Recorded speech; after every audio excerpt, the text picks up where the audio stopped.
बुलेटिनच्या सुरुवातीलाच बातमी मुंबईतून आहे। मुंबईतल्या आयकर भवनला आग लागल्याची घटना घडली आहे। तळमजल्यावर आग लागल्याची माहिती आहे। तर घटनास्थळी सध्या अग्निशमन दलाच्या 5 गाड्या दाखल झाल्यात। मुंबईतल्या आयकर भवनला भीषण आग लागली आहे। तळमजल्यावर आग लागल्याची माहिती असून सध्या घटनास्थळी अग्निशमन दलाच्या 5 गाड्या दाखल झाल्यात। सध्या आग विझवण्याचे शर्थीचे प्रयत्न सुरू आहेत।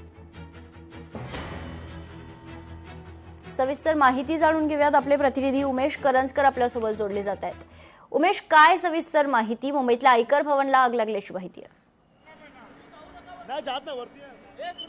वेगळ्या जर आपण पाहू शकतो, इथे हे चर्चगेट परिसरामध्ये ही आयकर विभागाची इमारत आहे आणि इथे अचानक बेसमेंटमध्ये आग लागली होती। नेमकी ही आग काय कारणामुळे लागली, कोणत्या कारणामुळे लागली हे अद्यापही समजू शकलेलं नाहीये। मात्र ही आग वरपर्यंत पसरायला सुरुवात झाली होती आणि त्यानंतर कर्मचाऱ्यांमध्ये एकच भीतीचं वातावरण जे आहे ते आपल्याला पाहायला मिळालं। काही कर्मचारी आपला जीव वाचवण्यासाठी जे आहेत ते थेट छतावरती पर्यंत पोहोचले होते आणि त्या सर्व कर्मचाऱ्यांना काढण्यासाठी जे आहे ते अग्निशमन दलाच्या जवानांनी जे शर्थीचे प्रयत्न केले। आताही जर आपण पाहिलं तर अजूनही काही लोक अडकले आहेत का याबाबतची चाचपणी जी आहे अग्निशमन दलाचे जवान करतात।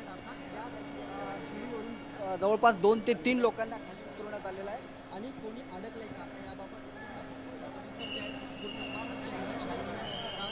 अग्निशमन दलाचे जवान करतात। ही आग नेमकी कशी लागली, याचं नेमकं कारण काय हे अद्यापही समजू शकलेलं नाहीये।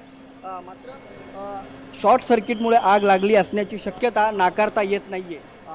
आगीचं माहिती मिळतात अग्निशमन दलाच्या जवळपास 5 ते 6 गाड्या या सगळ्या परिसरामध्ये पोहोचल्या। आग आटोक्यात आणण्याचा देखील प्रयत्न करण्यात आला। आता जी ताजी माहिती मिळते त्यानुसार आग जी आहे ती पूर्णपणे आटोक्यात आलेली आहे। मात्र तरी आतमध्ये या इमारतीमध्ये कोण अडकलं आहे का याबाबतची पूर्ण छाननी किंवा तपासणी जी आहे ते कुठेतरी अग्निशमन दलाचे जवान करताना पाहायला मिळतात। सध्या तरी कोणतीही जीवितहानी झाल्याची माहिती देखील समोर आलेली नाहीये। निश्चित धन्यवाद उमेश, आपण दिलेल्या सविस्तर माहितीसाठी।